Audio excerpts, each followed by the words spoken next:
Bueno, hemos llegado al final de este estudio, un estudio que nos ha traído bastantes bendiciones al entender y al saber qué es lo que es en realidad temer a Dios y las consecuencias que podemos llegar a tener cuando no tememos o cuando perdemos el temor hacia Dios. Esta es la cuarta entrega, hemos dividido este estudio en 4 clases diferentes, esta es la última. Vimos en primer lugar el temor hacia Dios, qué es lo que significaba, y sacamos la conclusión que el temor a Dios es la plena conciencia de que Dios te ve, de que Dios te oye, y vivir en consecuencia. No es solo saber que Dios me ve y me oye, sino también poner de nosotros en consecuencia en nuestro diario vivir y comportarnos como debiéramos. Pero muchos de nosotros no hacemos esas cosas, por eso muchas veces fallamos y nuestra vida tiende a decaer muchas veces porque no tenemos temor hacia Dios. El temor hacia Dios también te lleva a la santidad porque buscas agradarle a Él, y en este sentido nosotros tenemos que entender que la santidad no es solo apartarse para un fin determinado, sino que es importante destacar que la santidad es poner en la mesa todos los aspectos de nuestro carácter y ante la mirada de Dios ser aprobados. Ahí estamos en realidad en santidad. La santidad es un modo de vida, igual que el temor, no es un estado, no es un momento en la vida, sino que es todo un transitar, es un camino en donde andamos en temor, andamos en santidad y de esa manera nuestra vida anda de otra manera. Después vimos, en tercer lugar, que el temor hacia Dios te lleva a la obediencia. Y queríamos resumir todos los mandamientos de Dios y no sabíamos cómo, hasta que en Mateo te lo aclara muy fácilmente. Dice, amarás al Señor, tu Dios, con todo tu corazón, con toda tu alma, con toda tu mente, con todas tus fuerzas. Y dice, y el segundo es semejante, amarás a tu prójimo como a ti mismo. Y dice, de estos 2 mandamientos depende toda la ley y los profetas. Entonces, la clase anterior vimos cómo amar a Dios o qué significa amar a Dios, cómo me doy cuenta que yo estoy amando a Dios. Y vimos un cartel grande que decía honrándole. Cuando nosotros honramos a Dios, ya sea con nuestros bienes, con nuestro servicio, etcétera, etcétera, nosotros estamos teniendo temor hacia Dios y estamos obedeciendo a Dios. Y queda el último punto, creería yo uno de los más difíciles, pero es necesario pasar por este lugar para saber que estamos teniendo temor hacia Dios. Porque el segundo punto de la obediencia a Dios es amarás a tu prójimo como a ti mismo. Y toda la ley se resume en esto. Y mucho tiempo se buscan los significados y estamos prestando atención a lo que el diccionario dice, pero la palabra prójimo, que yo pensaba que en otro había otras acepciones en donde era más profundo, y no, en realidad la palabra prójimo significa cualquier persona respecto de otra u de otras. O sea, cualquier persona que no sea yo es mi prójimo. Algunos sinónimos semejantes, individuo, sujeto, próximo, cercano. Esto es lo que es en realidad el prójimo. Y acá hay algo muy importante que tenemos que destacar. La palabra de Dios no nos dice que el prójimo es nuestro hermano en la fe. Nuestro prójimo en realidad son todas las personas. Y en este punto ahí como que ya empezamos a cabizbajear y a bajar la mirada porque muchas veces nos cuesta amar a nuestro hermano de la iglesia, que fue salvado por la misma sangre de Jesucristo que yo, y nos es difícil. Imagínate a una persona que está fuera de la iglesia, fuera de nuestra familia. Es mucho más difícil, pero el mandamiento es claro: si tenés temor hacia Dios, le obedeces, no solo amás a Dios, sino que también amás a tu prójimo. Y algo importante, que esto lo marca la palabra de Dios en el versículo 40 de Mateo, dice, de estos 2 mandamientos depende toda la ley y los profetas. O sea, si vos querés resumir todos los preceptos que Dios le dio a Moisés, se resumen en los dos que hemos estado estudiando. Amarás al Señor y amarás a tu prójimo. Ahora, yo me pregunto, está bien, yo tengo que amar a mi prójimo como a mí mismo, ¿ah? Y muchas veces vamos a notar que no nos amamos tanto. Si nos ven en las relaciones que tenemos interpersonales, a veces no amamos tanto a nuestra propia vida, por cómo nos comportamos con los demás, digo. Ahora, ¿cómo demuestro mi amor hacia el prójimo? ¿Cómo yo, queriendo temer a Dios, queriendo obedecerle, demuestro mi amor hacia al que está cerca, a ese individuo que es semejante a mí, a esa persona que no soy yo y que puede ser cualquier otra que me rodea? Bueno, yo encontré, y sigo con los gerundios, me encantan, la palabra amando, y la conjugo con ando de otra palabra. Por ejemplo, en primer lugar, dice, si vos amás a tu prójimo, amando significa guiando, guiando. Eclesiastés 4:10 dice, mejores son dos que uno, porque tienen mejor paga de su trabajo, porque si cayesen, el uno levantará a su compañero, pero ay del solo, que cuando cayere no habrá segundo que lo levante.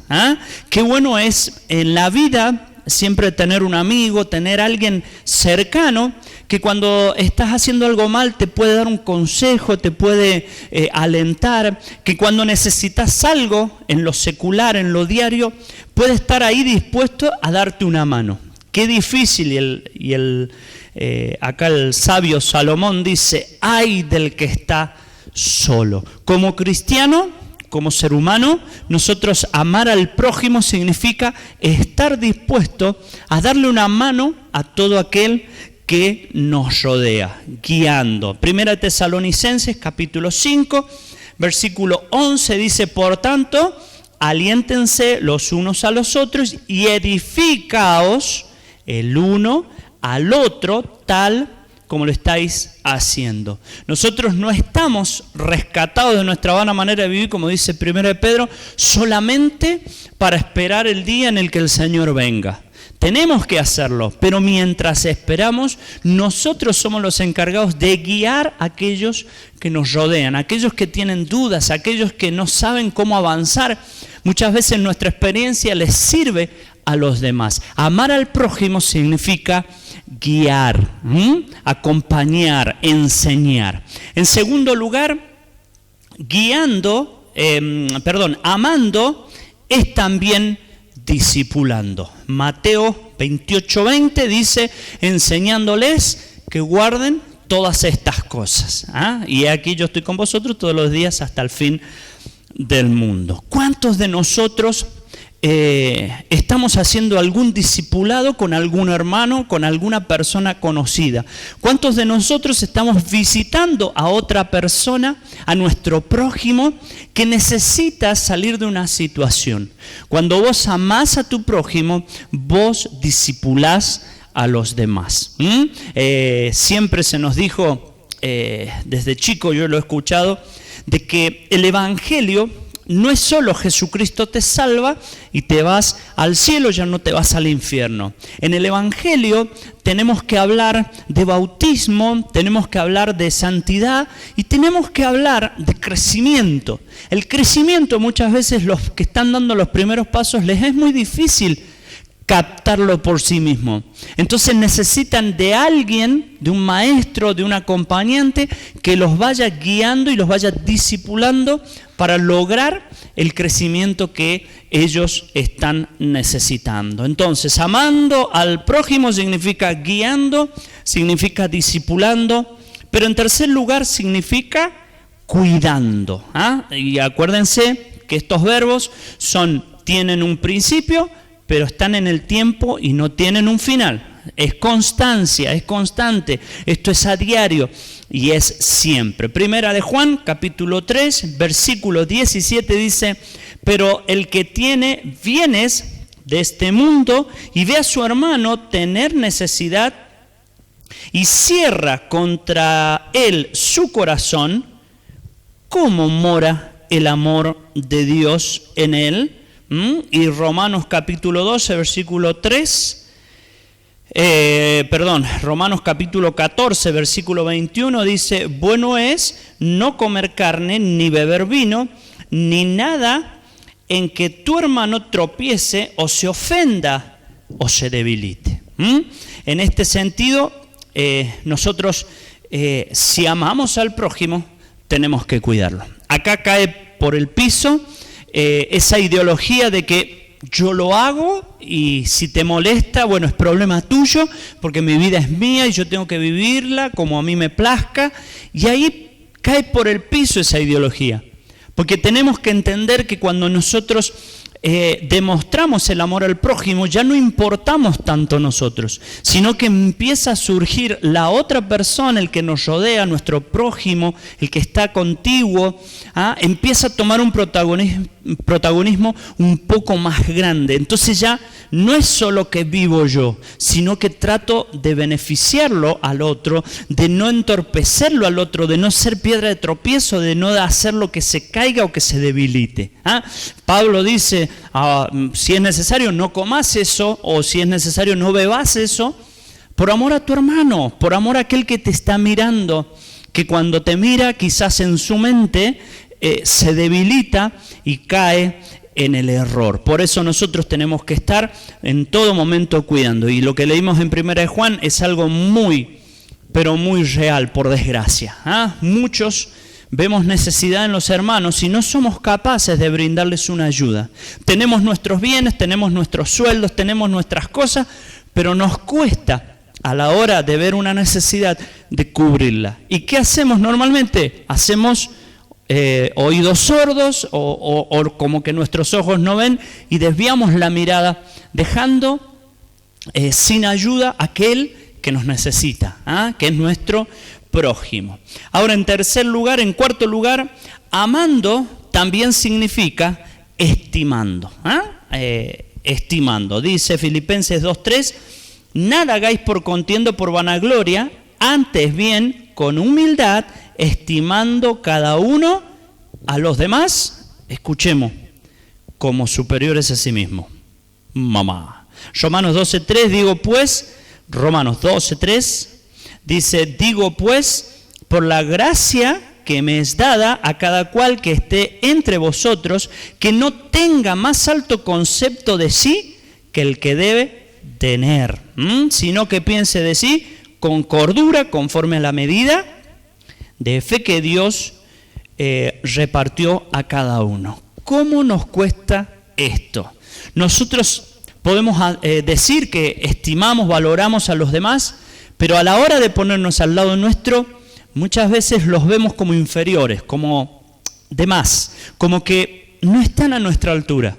Ya sea que tengamos estudios, que tengamos un poder adquisitivo mejor, que tengamos alguna astucia mejor, pero muchas veces pasa que no estimamos a nuestro prójimo como superior. O como nosotros pensamos de nosotros, muchas veces no es con cordura, porque nos elevamos, nos enorgullecemos y caemos en el error de mirarnos como superiores, como que estamos en un atril, en un pedestal y todos los demás están allí abajo. Y esto no es lo que la palabra de Dios nos enseña, no es lo que Dios quiere a la hora de decir ama a tu prójimo.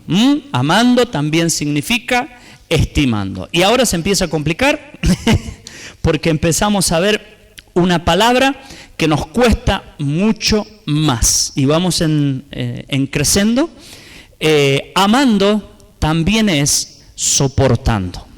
Efesios 4:2 dice, con toda humildad y mansedumbre, soportándoos con paciencia los unos con los otros. No podés soportar a un hermano, no podés soportar a una persona si no tenés paciencia. La paciencia es el condimento fundamental para que vos podás amar a tu hermano y soportarlo. Entender que tu hermano es diferente a vos, que tiene sus fallas, como vos, porque a veces no las vemos las de los demás nomás, que tiene sus limitaciones, como vos, que tiene sus yerros como vos, pero que en la paciencia de Dios nosotros podemos soportarlo. No aplaudirlo, no alabarlo, pero sí soportarlo.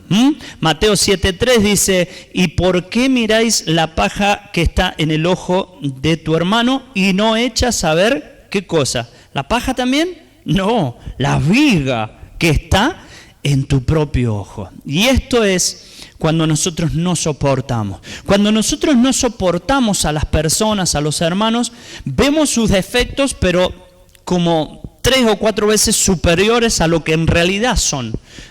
Vemos sus errores, vemos sus fallas, vemos sus limitaciones como si fuesen grandes cosas. Porque también erramos en el punto anterior, nos estimamos en demasía, nos creemos muy superiores. Y en esto de soportar, muchas veces, cuando hay algún error, cuando hay alguna falla, cuando nos han hecho algo a nosotros, nos cuesta soportar, aguantar. Pero si no tenemos paciencia, esto va a ser algo muy, pero muy difícil. Entonces, amando significa guiando. Amando significa discipulando, amando significa cuidando, significa amando estimando, y significa soportando. Pero en último lugar, y esto es lo más difícil, pero es algo que nos sana por dentro, amando significa perdonando. Dice Colosenses capítulo 3, versículo 13, soportándoos unos a otros y perdonándoos unos a otros. Si alguno tuviese queja contra el otro, de la manera que Cristo os perdonó, así también hacedlo vosotros. Y me encanta este pasaje dentro de todos los que había acerca de perdonar, porque me gusta que en el final hace un contraste con lo que hizo Cristo y con lo que estás haciendo vos y yo. Como que nos ponen aprietos. A ver, ¿vos no querés perdonar a tu hermano? Bueno, estás faltando a lo que ya Cristo hizo por vos.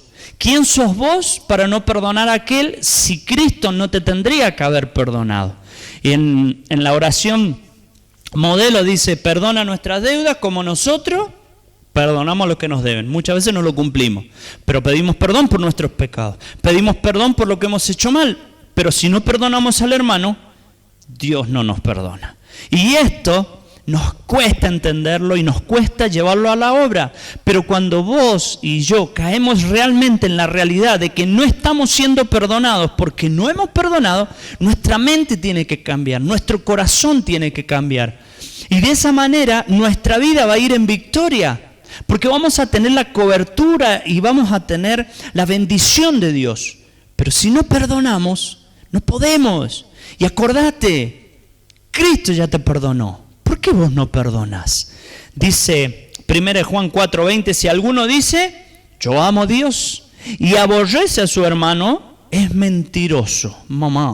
Pues el que no ama a su hermano, a quien ha visto, ¿cómo puede amar a Dios a quien no ha visto?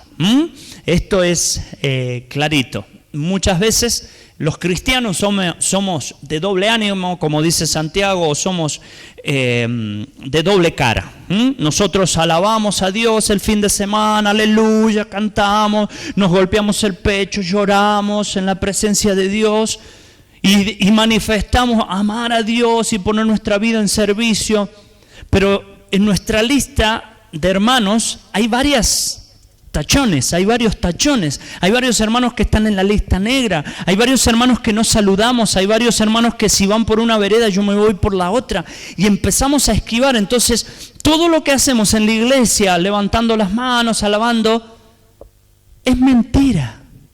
Y vos y yo somos mentirosos. Manifestamos amar a Dios, pero no amamos a nuestro hermano, no le perdonamos, entonces somos y pasamos a ser mentirosos. Y por último, Efesios 4:32 dice, antes sed benignos unos con otros, misericordiosos, perdonadores, perdonaos unos a otros, como Dios también os perdonó a vosotros en Cristo.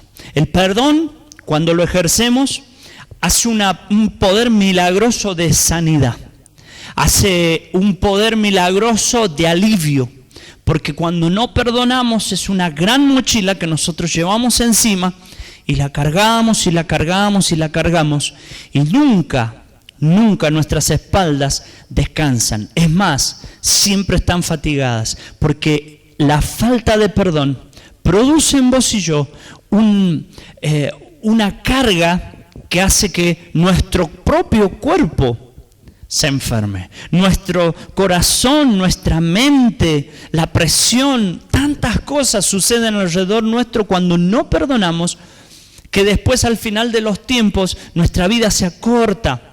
Nuestra paz se mengua. ¿Cuántos esquivan a las personas cuando las ven porque tienen algo en contra de ellas? Qué hermoso es vivir en paz y saber que no tenés nada contra nadie y que podés andar por la calle libremente, no estando mirando a ver si aparece alguno. La sanidad del alma parte por el perdón. Y si Dios te perdonó, ¿quién somos nosotros para no perdonar? Que el Señor nos bendiga.